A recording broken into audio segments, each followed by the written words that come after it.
शिवाय ओम नमः शिवाय हर हर भोले नमः शिवाय। नमस्कार, स्वागत है आप सभी का हमारे इस खास प्रोग्राम में।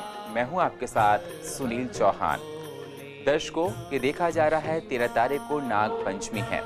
नाग पंचमी की बहुत महत्वता हम सब के बीच में होती है। सावन का पावन महीना चल रहा है। भगवान भोलेनाथ की असीम अनुकंपा पाने के लिए हम लोग नाना प्रकार से भगवान भोलेनाथ को मनाते हैं। साथ ही आज हम आपको बताएंगे काल सर्प दोष आखिर होता क्या है। अगर आपकी कुंडली में काल सर्प दोष लग जाए तो किस प्रकार की परेशानियां आ सकती हैं, कितने प्रकार के काल सर्प दोष होते हैं और काल सर्प दोष के निवारण का क्या तरीका है, इन सारी बातों पर चर्चा करने के लिए हमारे साथ ज्योतिषाचार्य श्री यशपाल जी महाराज हैं। अभिनंदन है आपका। यशपाल जी आपको बताएंगे, समझाएंगे विस्तार से कि काल सर्प दोष और नाग पंचमी का क्या संबंध है, काल सर्प दोष कितने प्रकार के होते हैं, अगर लगे हो कुंडली में तो किस प्रकार की बाधाएं आती हैं, इन सारी बातों पर चर्चा होगी। लेकिन उससे पहले आप एक छोटी सी रिपोर्ट देखिए। काल सर्प दोष कितने वर्ष तक रहता है? कुंडली में काल सर्प दोष हो तो क्या करें? काल सर्प दोष से क्या नुकसान होता है? सर्प दोष कैसे लगता है? काल सर्प दोष के क्या लक्षण हैं? पदम काल सर्प योग क्या है? सनातन संस्कृति में नाग को पूजनीय माना गया है। हर साल सावन महीने में शुक्ल पक्ष की पंचमी तिथि को नाग पंचमी मनाई जाती है। इस दिन नाग देवता के लिए व्रत रखकर विधि विधान से पूजा अर्चना की जाती है। इससे भक्तों को उनका आशीर्वाद मिलता है और कई अन्य शुभ फल मिलते हैं। इस बार नाग पंचमी 13 अगस्त को मनाई जा रही है। इस दिन अगर काल सर्प दोष निवारण के लिए पूजा की जाए तो बहुत शुभकारी माना जाता है। कहते हैं कि अगर इस दिन पूजा की जाए तो काल सर्प दोष मिट जाते हैं। तो क्या होता है काल सर्प दोष, कितने प्रकार के होते हैं, कैसे होगा निवारण? अगर आपको जाननी है सारी बातें तो आप जानने के लिए बने रहिए हमारे साथ। प्रोग्रामिंग डेस्क से सुनील चौहान, CCN न्यूज, दिल्ली। तो जैसा आपने रिपोर्ट में देखा और जानने की कोशिश की कि काल सर्प दोष हम सब के जीवन में अत्यंत प्रकार के कष्ट ला सकते हैं। कहते हैं कि भगवान भोलेनाथ को अगर मनाया जाए तो काल सर्प दोष से भी निवारण पाया जा सकता है। उनकी पूजा की जाए तो भगवान भोलेनाथ हम लोगों को मनवांछित फल देते हैं। तो काल सर्प दोष और नाग पंचमी के बारे में अगर आपको बहुत सारी बातें जाननी है तो हमारे इस प्रोग्राम को लगातार जरूर देखते रहिए।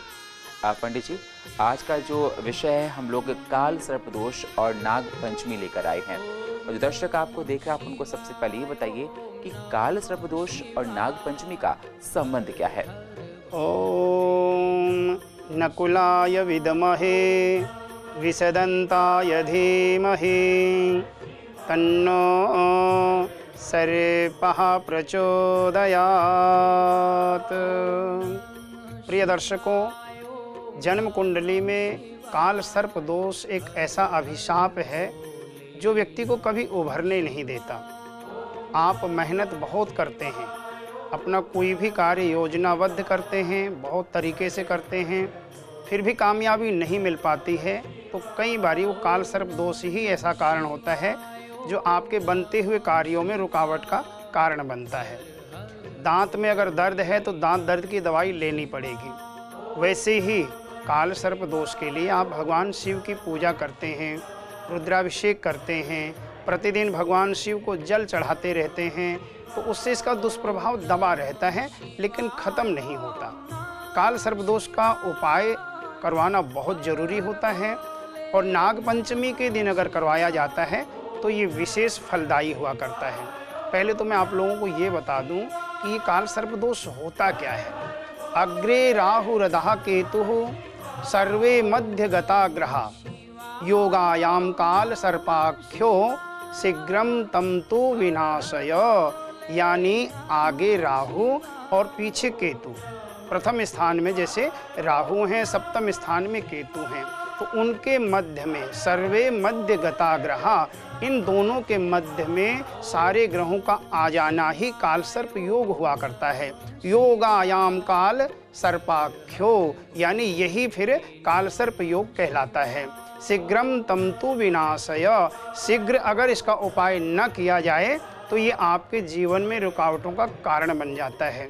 इसीलिए नाग पंचमी का और काल सर्प दोष का एक विशेष संबंध है। नाग पंचमी के दिन अगर काल सर्प दोष का समाधान किया जाता है तो निश्चित बहुत जल्दी उसका लाभ आपको प्राप्त होता है। बिल्कुल, ये बहुत महत्वपूर्ण बात है दर्शकों, जिस तरह से पंडित जी बता रहे हैं कि नाग पंचमी जो 13 तारीख को है, अगर उस दिन काल सर्प दोष का निवारण किया जाए तो आपके तमाम काम बनने लगते हैं। जो दुष्प्रभाव आपके जीवन में काल सर्प दोष को लेकर होता है उसका निवारण जल्द हो जाता है। पंडित जी, किस प्रकार की परेशानियां इंसान के जीवन में आने लगती हैं जब काल सर्प दोष लगा हो? जी सुनील जी, काल सर्प दोष भी ना कई प्रकार के होते हैं। अब उन काल सर्प, कौन सा काल सर्प दोष आपके जीवन में है उसके अनुसार ही वो परेशानियां देते हैं। तो आप पहले तो जन्म कुंडली देखी जाती है कि आपकी जन्म कुंडली में काल सर्प दोष कौन सा है, फिर उसी हिसाब से उसका समाधान भी किया जाता है और उसी तरीके से अगर समाधान होता है तो उसका तुरंत लाभ मिला करता है। बिल्कुल, आपने कहा कि नाना प्रकार के काल सर्प दोष होते हैं, तो दर्शकों को आप ये बताइए कितने प्रकार के काल सर्प दोष हैं, और अगर कुंडली में ये काल सर्प दोष लगा है तो उसका निवारण क्या है और उससे क्या परेशानी आती है? तो कितने प्रकार के काल सर्प दोष होते हैं? सुनील जी, बहुत ही सुंदर प्रश्न आपने किया। काल सर्प दोष भी कई प्रकार के जैसे होते हैं, 12 प्रकार के काल सर्प दोष होते हैं और ये 12 प्रकार के काल सर्प दोष सभी अपना अपना महत्व रखते हैं, सभी का अपना अपना प्रभाव हुआ करता है। कोई बहुत अच्छा लाभ देने वाला होता है, कोई दुष्प्रभाव देने वाला होता है। और जो काल सर्पी लोग होते हैं जिनकी जन्म कुंडली में काल सर्प दोष होता है वो बहुत भाग्यशाली होते हैं, लेकिन उसका उपाय करने की आवश्यकता होती है। तो जो काल सर्प दोष आपका, उसी काल सर्प दोष के अनुसार अगर उपाय किया जाएगा तो तत्काल आपको लाभ मिलेगा। और ये जो 12 प्रकार के काल सर्प दोष हैं सभी का अलग अलग प्रभाव है। बिल्कुल, पंडित जी ने बताया दर्शकों 12 प्रकार के काल सर्प दोष होते हैं और उन सब का अलग अलग प्रभाव होता है। पहला काल सर्प दोष कौन सा होता है और उसका प्रभाव क्या है? जी सुनील जी, जो जन्म कुंडली होती है तो पहले लिखा होता है लग्न कुंडली, यानी पहला स्थान होता। 12 भाव जन्म पत्री में होते हैं, तन, धन, सहज, सुहृत, सुत, शत्रु, कलत्र, मित्र, धर्म, कर्म, आय और व्यय। ये जो 12 स्थान हैं, 12 स्थानों में राहु का अलग अलग होना अलग अलग काल सर्प दोष कहलाता है। जैसे कि आपने बड़ा सुंदर प्रश्न किया कि पहला काल सर्प दोष कौन सा है, तो पहला काल सर्प दोष होता है अनंत काल सर्प दोष, यानी लग्न में राहु हैं और सप्तम स्थान में केतु हैं और सारे ग्रह एक तरफ आ गए हैं, तो ये अनंत काल सर्प दोष हो गया। और अनंत काल सर्प दोष का दुष्प्रभाव क्या होता है?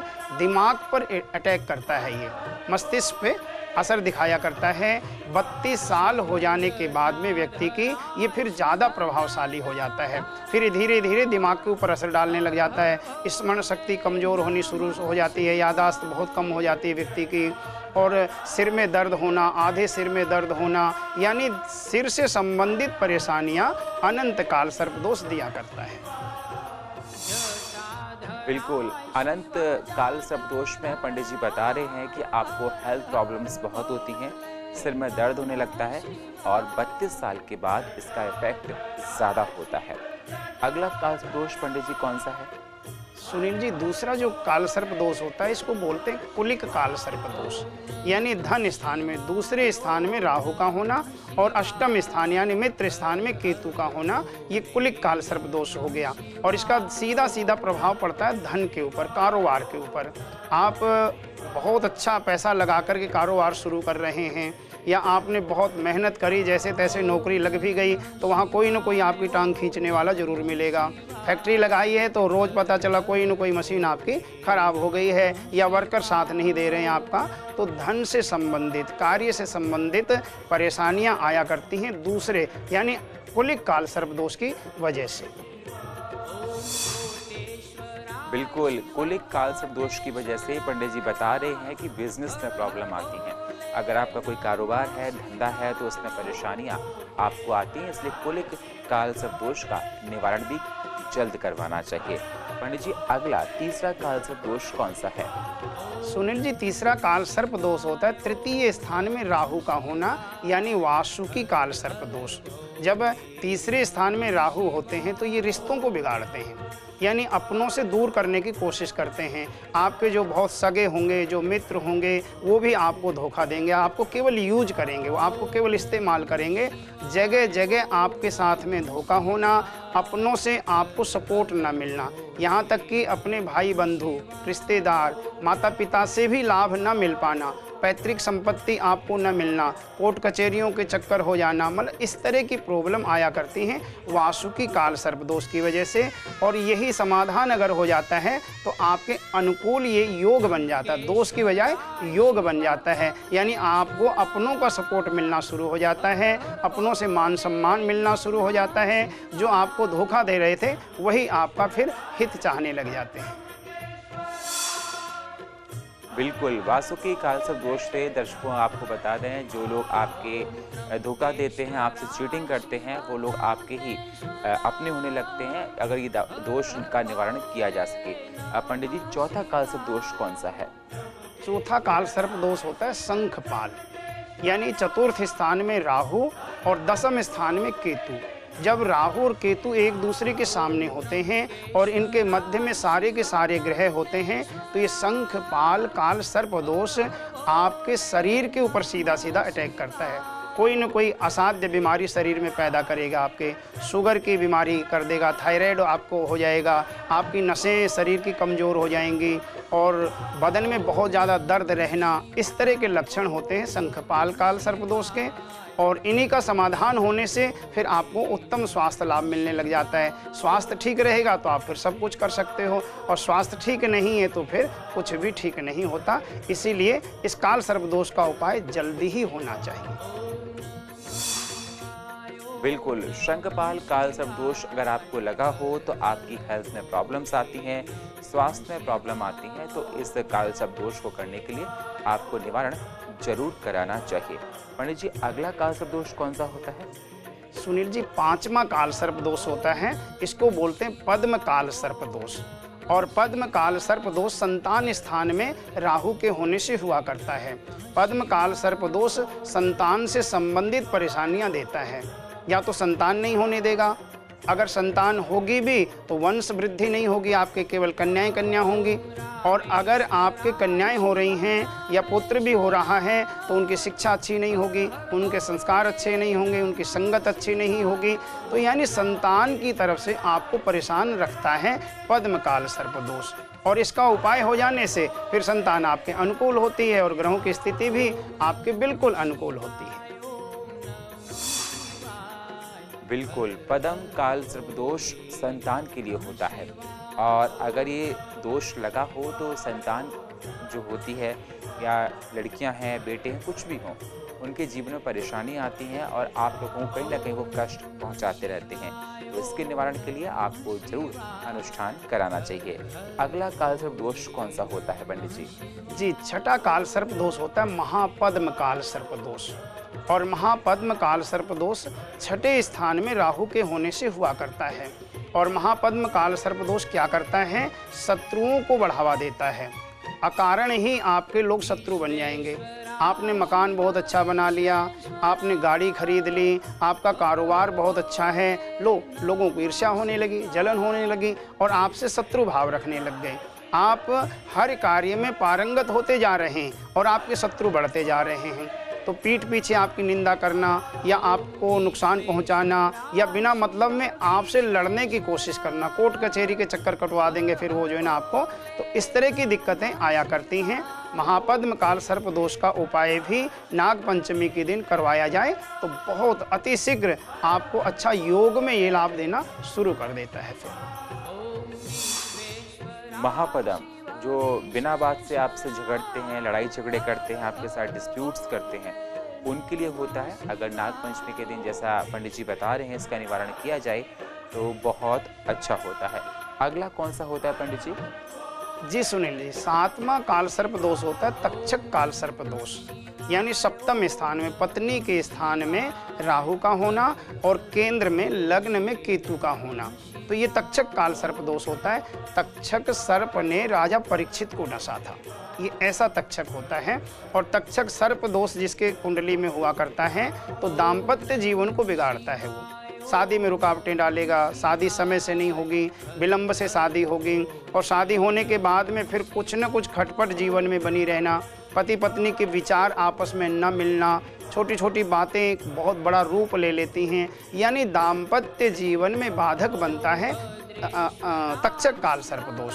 तो इसीलिए तक्षक काल सर्प दोष का उपाय भी समय से होना बहुत जरूरी है। ये जब अनुकूल हो जाता है, इसका जब समाधान हो जाता है, इसका असर समाप्त हो जाता है, तो फिर आपको दाम्पत्य जीवन का सुख भरपूर मिलता है। बिल्कुल, ये बहुत इंपॉर्टेंट बात पंडित जी ने बताई और ये आज के समय में बहुत देखी जाती है।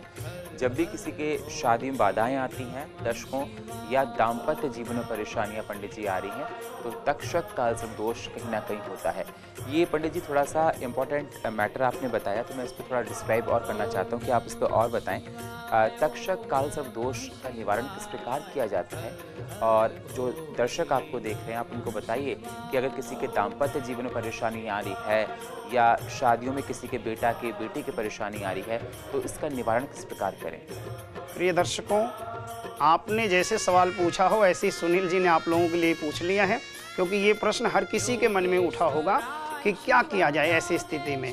तो एक तो आपको मैं बताऊं, नाग पंचमी के दिन काल सर्प दोष का समाधान करवाया जाता है, तो उसका बहुत जल्दी और बहुत अच्छा लाभ मिलता है। अगर ये संभव नहीं है, आप नाग पंचमी को इस कार्य को नहीं करवा पाते हो, तो आप प्रतिदिन भगवान शिव को जल चढ़ाएं। जल में थोड़ा सा कच्चा दूध और थोड़े से काले तिल मिला लें, और ये ले जा करके आप रोज शंकर जी को जल चढ़ाएं, ओम नमः शिवाय का जाप करते हुए। ओम नमः शिवाय बोलते रहें, और ये तिल मिला हुआ, दूध मिला हुआ जल भगवान शिव के ऊपर आपने चढ़ाना है। और उसके बाद में जलहरी के नीचे हाथ लगा करके उस जल को ले लो और अपने ऊपर छिड़क लो, और भगवान से कुछ नहीं छिपा, किसकी क्या आवश्यकताएं हैं, किसको किस चीज़ की ज़रूरत है, वो सब जानते हैं। फिर भी उनसे प्रार्थना करो कि हे प्रभु, हमारी जन्म कुंडली में या हमारे बच्चे की जन्म कुंडली में जो तक्षक काल सर्प दोष है, उसका जो भी दुष्प्रभाव है वो खत्म हो जाए। और देवों के देव महादेव तो बहुत ही दयालु हैं, बहुत ही भोले भाले, बहुत जल्दी प्रसन्न होने वाले देवता हैं। तो निश्चित है आपकी इच्छाएं पूरी होंगी, काल सर्प दोष का दुष्प्रभाव कम होगा, और जो दाम्पत्य जीवन में दिक्कतें चल रही हैं वो दिक्कतें समाप्त हो जाएंगी। बिल्कुल अचूक उपाय, इसलिए इस क्वेश्चन को मैंने डबल करके पूछा, क्योंकि बहुत से लोग हैं काल सर्प दोष का पूजन नहीं करा पाएंगे, इसलिए पंडित जी ने उपाय बता दिया कि 13 तारीख को जब नाग पंचमी है, उस दिन अगर ये किया जाता है कि दूध में काले तिल को डालकर भगवान भोलेनाथ का अभिषेक किया जाता है, और जलेबी से वही दूध को अगर अपने स्पर्श करते हैं, अगर किसी की माँ करती हैं, फैमिली का कोई मेंबर करता है, या जिनके जीवन में परेशानियाँ ऐसी आ रही होती हैं, तो भगवान भोलेनाथ उसका निवारण ज़रूर करते हैं। तो दर्शकों, अगर किसी के जीवन में, दाम्पत्य जीवन में या शादी में बाधाएं आ रही हैं, तो इस प्रकार का आप उपाय करें जिससे आपके जीवन की परेशानियां हट जाएं। पंडित जी, अगला दोष कौन सा है? जी सुनील जी, ये अष्टम जो काल सर्प दोष होता है, इसको कर्कोटक काल सर्प दोष कहलाते हैं। अष्टम स्थान में राहु और द्वितीय स्थान में, दूसरे स्थान में केतु अगर होते हैं, तो ये कर्कोटक काल सर्प दोष कहलाता है। कर्कोटक काल सर्प दोष मित्रों में द्वेष पैदा करता है, यानी ये 8वां जो स्थान होता है हमारी जन्म कुंडली में, ये हमारे मित्रों का होता है, जो हमें सपोर्ट करने वाले होते हैं। मित्र ऐसा नहीं जो बचपन के आपके मित्र वही मित्र हों, जैसे आप किसी के साथ में पार्टनरशिप में काम करते हैं, तो उसमें भी कई बारी ये दिक्कतें करता है कर्कोटक। आपके विचारों को नहीं मिलने देगा, उसका भाग्य ठीक नहीं है और आपका भाग्य ठीक है, तो निश्चित है दोनों के भाग्य में बाधाएं आनी शुरू हो जाएंगी। तो कर्कोटक काल सर्प दोष मित्रों में द्वेष पैदा करता है, मित्रों से दूर करता है। अगर मित्र होते भी हैं तो वो सिर्फ आपको इस्तेमाल करने वाले हुआ करते हैं।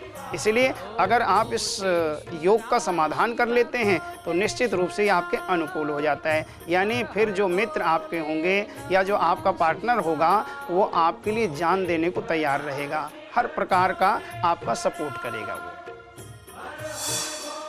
बिल्कुल, बहुत अच्छी बात बताई। ये भी काफ़ी इफेक्टिव होता है। अगर ये काल सर्प दोष आपके लगे हों तो आपका फ्रेंड आपको यूटिलाइज़ करता है, मतलब आपका इस्तेमाल करता है। और अगर इसका निवारण किया जाए तो आपकी फ्रेंडशिप बहुत स्ट्रांग होती है, मित्रता बहुत स्ट्रांग हो जाती है, घनिष्ठ हो जाती है और वो मित्र आपका समय समय पर आपके साथ खड़ा होता है। पंडित जी, अगला काल सर्प दोष कौन सा है? जी सुनिए लीजिए, शंखचूड़ काल सर्प दोष। ये शंखचूड़ काल सर्प दोष बनता भाग्य स्थान से, यानी जो 9वां स्थान है, 9वें स्थान में राहु, भाग्य स्थान में राहु होते हैं और सहज तृतीय स्थान में केतु होते हैं। तो पश्यन्ति सप्तमम सर्वे, ये एक दूसरे को पूर्ण दृष्टि से देखते हैं। हर ग्रह अपने से 7वें स्थान को पूर्ण दृष्टि से देखता है। केतु राहु को और राहु केतु को सप्तम दृष्टि से देख रहे होते हैं और राहु भाग्य स्थान में बैठे हुए हैं। तो और ये जब शंखचूड़ दोष बना हुआ है तो ये फिर आपके भाग्य में बाधक बन जाता है, आपके भाग्य में रुकावटें आनी शुरू हो जाती हैं। आप 99% पहुंच गए हो बिल्कुल मंजिल तक, लेकिन मंजिल पे जाकर के वापस आ गए। जैसे सांप सीढ़ी खेलते हैं, आपको सीढ़ी मिली, आप चढ़ गए एकदम से और 99 पहुँचे, वहाँ पे सांप ने आपको डसा और फिर नीचे घूम के उसकी पूंछ पे आ गए, बिल्कुल नीचे आ गए आप। तो ऐसा दोष इस योग से बना करता है। आप दौड़ लगाते हो, बहुत अच्छी तरक्की आप करते हो, लेकिन ऊपर जा कर के पूरा 100% न जा कर के फिर आप नीचे आ गए। यानी जीवन में उतार चढ़ाव चलते रहते हैं, इसीलिए बहुत जल्दी इसका उपाय करवाना चाहिए। बिल्कुल, बहुत जल्दी इसका उपाय कराना चाहिए। जिस प्रकार से पंडित जी बता रहे हैं, अगर आप अपने कहते हैं सक्सेस की बहुत हाइट पर पहुंच जाते हैं, लेकिन कहीं कभार ऐसा हो जाता है कि कुछ ऐसा परिणाम होता है कि नीचे भी आ जाते हो, तो इस प्रकार के फैक्टर्स से बचने के लिए आपको इसका निवारण ज़रूर करवाना चाहिए। पंडित जी, अगला काल सर्प दोष कौन सा है? जी, ये अगला जो है 10म काल सर्प दोष कहलाता है, जिसको घातक काल सर्प दोष हम कहेंगे।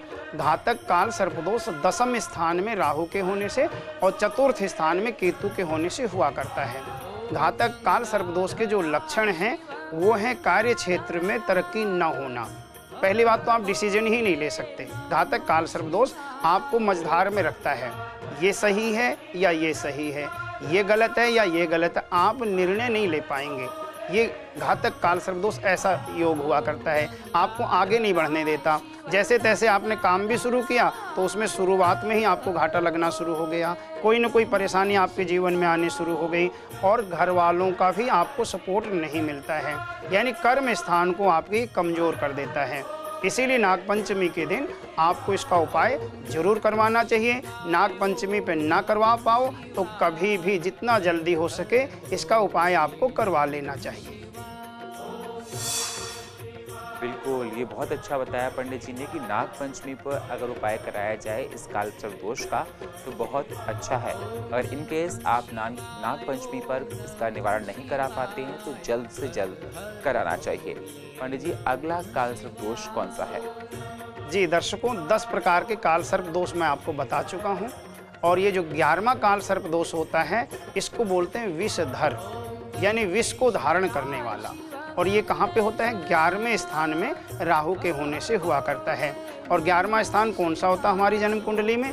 लाभ स्थान, यानी आय का, आपकी आमदनी का स्थान होता है। और आमदनी के स्थान पे जब ये कुंडली मार करके बैठता है तो फिर आय को रोक देता है, यानी आय कम और व्यय ज़्यादा। आमदनी कम होती है, खर्चा ज़्यादा होने लग जाता है, कोई ना कोई कर्जा सिर पे चढ़ा ही रहता है, किसी से पैसे आपने ले भी लिए तो फिर वो उतारने आपको बड़े मुश्किल पड़ रहे हैं। तो इस तरह की दिक्कतें ये पैदा किया करता है, यानी आपके ऊपर कर्जा चढ़ा देता है, कर्जे से मुक्ति नहीं मिलने देता है। इसीलिए आपको अति शीघ्र इसका उपाय करवाना चाहिए। बिल्कुल, अगर आपके पास लोन ज़्यादा है, कर्ज ज़्यादा है, तो कहीं ना कहीं ये फैक्टर देखा जाता है कि काल सर्प दोष आपको आगे नहीं बढ़ने देता है। इसकी वजह से होता है लॉसेस आपकी लाइफ में होने लगते हैं। तो अगर ये काल सर्प दोष का निवारण किया जाए तो आपको कर्ज से मुक्ति मिलती है और आपका जीवन सुगम होता है। लास्ट काल सर्प दोष पंडित जी कौन सा है? सुनील जी, 12वां जो काल सर्प दोष होता है इसको शेष नाग बोलते हैं। आप लोगों ने शेष नाग का नाम सुना होगा, बहुत अधिक जहर इसके अंदर पाया जाता है। राहु को सर्प का मुख और केतु को पूंछ माना गया है। 12वें स्थान में जब राहु होते हैं तो ये शेषनाग का रूप धारण कर लेते हैं और व्यक्ति के जीवन में घटनाएं बहुत होने लग जाती हैं। एक्सीडेंट हो जाना, घर में चोरी हो जाना, किसी न किसी से झगड़ा हो जाना, मतलब कोई न उपद्रव ये आपके सामने खड़ा करके रखते हैं। बरकत ना होना, घर में मानसिक तनाव बहुत रहना, शरीर में हर समय थकान महसूस होना, नींद का पूरा ना हो पाना, इस तरह के लक्षण इसके हुआ करते हैं। और जब इसका अच्छे से विधि विधान से समाधान हो जाता है तो फिर ऐसी कोई दिक्कत आपके जीवन में नहीं रहती है। इसीलिए आपको अतिशीघ्र इसका उपाय करना चाहिए। इनको अनदेखा करना ठीक नहीं है, क्योंकि जब तक हम पे नहीं बीती तब तक लगता है कहीं कुछ नहीं है, और जब व्यक्ति पे बीतती है ना तो पता चलता है कि वास्तव में इसका असर बहुत भयंकर होता है। और जब इनका समाधान हो जाता है यही आपको अच्छा फल देने लग जाते हैं। बिल्कुल, बहुत अच्छी बात आपने बताई कि अगर शेषनाग कालसर्प दोष इंसान के जीवन में लगा हो दर्शकों, तो पंडित जी ने बताया कि जीवन में एक्सीडेंट्स वगैरह बहुत होते हैं, डिस्प्यूट्स बहुत होते हैं, बहुत सारी परेशानियां आती हैं। अगर आपको इन सारे कालसर्प दोष से मुक्ति चाहिए तो एक मौत की बात है कि नाग पंचमी के दिन इनका निवारण किया जाए तो बहुत प्रभावशाली होता है। 13 तारीख की नाग पंचमी है, आप सभी लोगों को पता है, और इस दिन अगर कालसर्प दोष को लेकर पूरा अनुष्ठान किया जाए विधि विधान के साथ, अच्छे ज्योतिषाचार के साथ, तो जीवन में जो आ रही अड़चनें हैं वो जरूर समाप्त होती हैं। बहुत बहुत शुक्रिया पंडित जी, आप हमारे इस मंच पर आए और आपने बहुत अहम विषय पर चर्चा की जो कि दर्शकों के लिए बेहद ज़रूरी है। नाग पंचमी का पावन मौका हम सब के बीच में है और हम आपसे जानना चाहते हैं कि इस बार नाग पंचमी पर ऐसा क्या खास करें जिससे लोगों के जीवन में जो परेशानियां हैं उनसे निजात मिले, भगवान भोलेनाथ का आशीष उनको मिल सके। आप दर्शकों से चलते चलते क्या कहना चाहते हैं? प्रिय दर्शकों, अगर आपकी जन्म कुंडली में काल सर्प दोष है तो निराश होने की आवश्यकता नहीं है, उदासी नहीं आनी चाहिए जीवन में, क्योंकि समाधान हर चीज़ का होता है। यही दोष योग में भी बदले जा सकते हैं। और 13 तारीख की नागपंचमी है, 13 तारीख को अगर आप करवाते हैं इसका समाधान तो बहुत अच्छा है। अगर किसी कारणवश नहीं करवा पाते हैं तो मैं आपको और बहुत अच्छा एक अचूक उपाय बताता हूँ, इसको करेंगे इससे भी आपको बहुत अच्छा लाभ मिलेगा। और ये अचूक उपाय क्या है? तांबे का नाग। आप बाजार से एक तांबे का नाग लें और नागपंचमी के दिन पंचामृत से इसको स्नान करवाएं। पंडित जी के पास चले जाएं, पंचामृत लेकर के बोलें कि हमने ये शंकर जी के ऊपर चढ़ाना है, तो पंचामृत से स्नान करा करके उस नाग की प्रतिष्ठा करवा करके और शिवलिंग के ऊपर आप चढ़वा दीजिए। फिर जितने लोग भी शिवलिंग के ऊपर जल चढ़ाएंगे, उस नाग के ऊपर जल चढ़ाएंगे, जैसे जैसे जल चढ़ेगा, जैसे जैसे अधिक पूजाएं होती चली जाएंगी, दशांश आपको मिलता रहेगा। जो भी व्यक्ति वहाँ पूजा करेगा उसका दशांश आपको भी प्राप्त होता रहेगा। और इससे क्या होगा? धीरे धीरे धीरे धीरे आपकी जन्म कुंडली से काल सर्प दोष समाप्त हो जाएगा और भगवान शिव की कृपा से आपके यहाँ आनंद ही आनंद हो जाएगा। तो प्रिय दर्शकों, इस उपाय को भी करके आप पूरा लाभ ले सकते हैं। जय श्री राम। तो देखा, पंडित जी ने आपको बताया और समझाया कालसर्प दोष कुंडली में लगा हो तो बहुत सारी परेशानियां आती हैं। 12 प्रकार के कालसर्प दोष के बारे में आज आपको विस्तार से समझाया गया। अगर किसी के जीवन में कालसर्प दोष को लेकर कोई अड़चने हैं तो इसी विधान के साथ आप पूजा अर्चना कीजिए और आपके जीवन के जो दुख हैं, कष्ट हैं, वो ज़रूर मिट जाएंगे। और फिलहाल हमारे इस खास प्रोग्राम में इतना ही। बाकी खबरों के लिए आप बने रहिए CCN के साथ। तब तक के लिए नमस्कार। शिवाय।